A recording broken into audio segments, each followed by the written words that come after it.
Hi everyone, welcome to my channel Sunny's garden में एक बार फिर से आप सभी का स्वागत करते हुए दोस्तों आज की वीडियो का टॉपिक है हमारा सर्दी में उगाई जाने वाली सब्जियों के बीजों की शॉपिंग। तो दोस्तों आज की इस वीडियो में हम बात कर रहे हैं सर्दियों में उगाई जाने वाली सब्जियों की।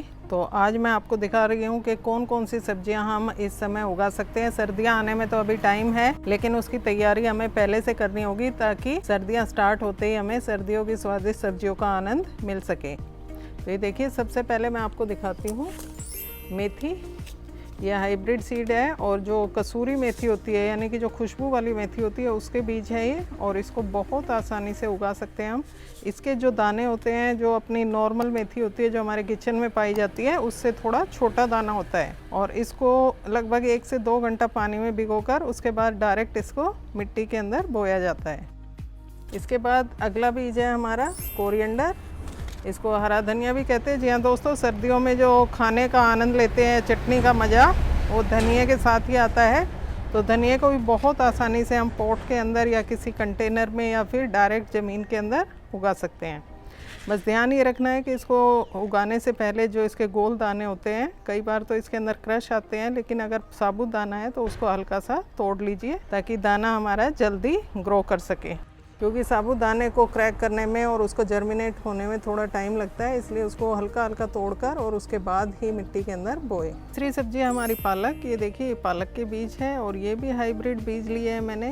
दोस्तों हाइब्रिड बीज का रिजल्ट बहुत अच्छा आता है और उसके अंदर कोई दिक्कत नहीं होती, 100% जर्मिनेशन होता है और बहुत ही जल्दी ये फसल हमारी तैयार हो जाती है। जो भी हम बोते हैं बहुत जल्दी रेडी होती है और वो टेस्टी भी होती है खाने में। तो पालक ये मेरा नॉर्मल वाला पालक है, और दूसरा एक जो मालाबार पालक होता है उसके बीज मैंने, बड़ा पैकेट था तो उससे मैंने लूज में ये बीज खरीदे हैं। तो इसमें जो बड़े बड़े बिग साइज के पत्ते होते हैं, लगभग 1-1 फीट के पत्ते निकलते हैं और बहुत ही बढ़िया उसका स्वाद होता है। तो इसको भी आप आसानी से उगा सकते हैं। बस ध्यान ये रखना है कि इसको उगाने में इसके जो बीज है एक एक करके हमें बोना होगा और उसमें के अंदर कम से कम 3-3, 4-4 इंच का गैप देना होगा, ताकि जो इससे जो प्लांट तैयार होगा उसको फैलने के लिए जगह चाहिए, क्योंकि इसके बड़े पत्ते होते हैं तो इसके अंदर हमें डिस्टेंस रखना होगा।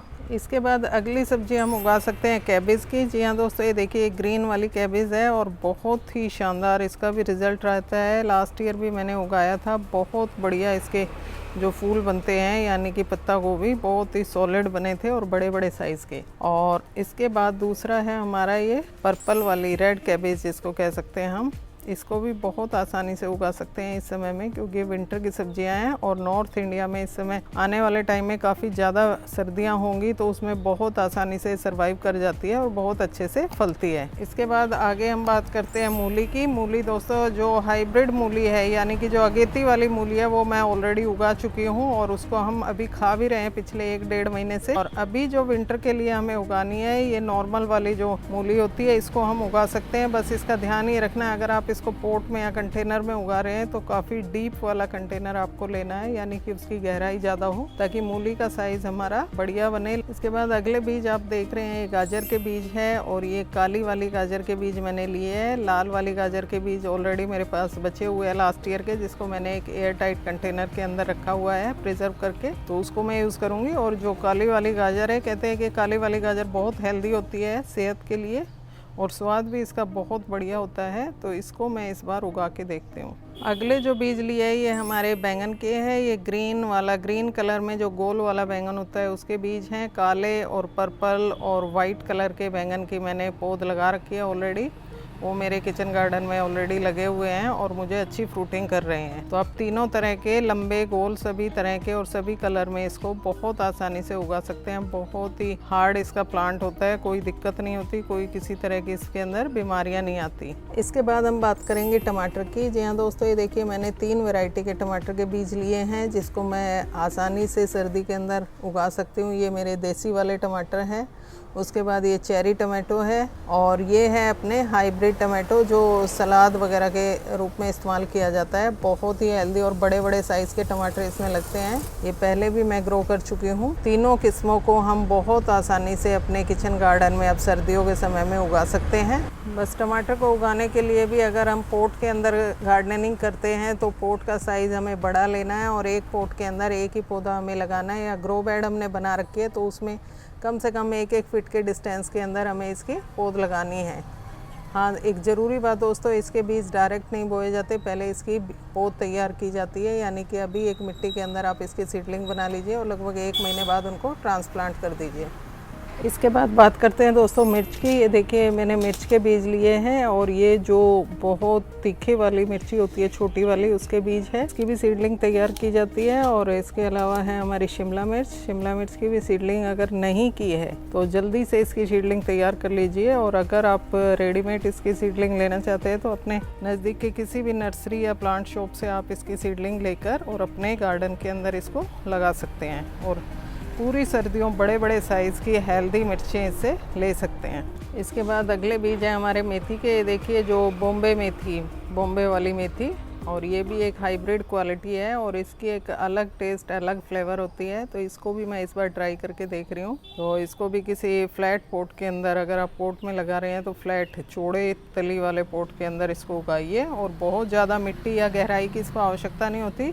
लगभग 3 से 4 इंच अगर मिट्टी है तो उसमें भी ये बहुत आसानी से उग जाती है। अगला बीज है हमारा टर्निप का। जी हाँ दोस्तों, जिसको शलजम भी कहते हैं। और ये मेरी रेड वाली शलजम है जो लाल वाली होती है, हाइब्रिड वैरायटी के बीज है ये भी। और छोटी छोटी और गोल गोल शलगम बनती है, लेकिन वो खाने में बहुत टेस्टी होती है, मीठी होती है, उसका स्वाद में बहुत मीठी होती है। तो इसके बीजों को भी आप आसानी से लगा सकते हो। बस ध्यान ये रखना है कि इसको थोड़ा सा आपको दूर दूर इसको उगाना है, यानी कि डिस्टेंस रखना है, ताकि उसकी जो नीचे गांठ बनेगी उसको डेवलप होने के लिए स्पेस मिल सके। तो इसके बीज बहुत छोटे होते हैं, बिल्कुल राई से भी छोटे दाने होते हैं। तो उनको उगाने के लिए आप एक ट्रिक अपना सकते हैं कि थोड़ी सी मिट्टी या कंपोस्ट हाथ में लेकर उसके अंदर मिक्स करके बीजों को, और हल्का हल्का जिस भी कंटेनर में आप लगा रहे हो उसके अंदर दूर दूर उसको छिड़क दीजिए। तो उससे बीजों के अंदर अपने आप डिस्टेंस आ जाएगा। और फिर भी अगर नहीं आता है तो उसके अंदर से आपको कमज़ोर या एक्स्ट्रा प्लांट्स है उसको निकालना होगा और उनको सीधा करना होगा, यानी कि दूर दूर उसको लगाना होगा। इसके बाद बात करते हैं हम अपने खीरे की। जी हाँ दोस्तों, ये सर्दियों वाला खीरा है और इसको भी आप आसानी से उगा सकते हो। अभी लगभग ये हमें अक्टूबर नवंबर तक फ्रूटिंग कर देगा, यानी कि अक्टूबर एंड में 1 महीने के बाद इसके अंदर फ्लावरिंग आनी स्टार्ट हो जाती है। और उसके बाद नवंबर दिसंबर, यानी कि जिस समय बहुत ज़्यादा जमने वाली सर्दी होती है तब तक ये हमें फ्रूटिंग करेगा। और उसके बाद ज़्यादा ठंड के कारण इसकी बेल मर जाती है। और या फिर आप पॉली हाउस के अंदर इसको लगाना चाहते हो तो वहाँ थोड़ा सा टेम्परेचर मेंटेन हो जाता है, तो वहाँ पे आसानी से ये चलता रहता है। और ये देखिए दोस्तों, ये अगले बीज है हमारे ऑनियन के, यानी कि प्याज के। ये मैंने खुद पिछली बार हार्वेस्ट किए थे अपने किचन गार्डन से ही, प्याज के जो फ्लावर बनते हैं उनसे। तो इसकी भी सीडलिंग हम अभी कर सकते हैं और इसकी सीडलिंग तैयार करके और उसके बाद इसको ट्रांसप्लांट कर सकते हैं। तो हमें जल्द ही हरी प्याज जल्द से जल्द मिल जाएगी। बस ध्यान ये रखना है कि इसको कहीं सेमी शेडेड एरिया के अंदर इसके बीजों को हमें ट्रांसप्लांट करना है। दोस्तों, प्याज के बीजों की सीडलिंग तैयार करने के लिए हमें ऐसी जगह का चुनाव करना है जहाँ पे थोड़ा सा सेमी शेडेड हो, यानी कि थोड़ी बहुत धूप आती हो छनकर, क्योंकि ये ठंडे एरिया में, यानी कि सर्दी टेम्परेचर जब डाउन होता है उस समय जर्मिनेट होते हैं, वरना आपके बीज खराब हो जाएंगे। तो किसी बड़े प्लांट की छांव में या कहीं नीचे मिट्टी के अंदर इसकी सीडलिंग हम तैयार कर सकते हैं, जहाँ पे सीधी धूप ना आती हो और टेम्परेचर मेंटेन रहता हो।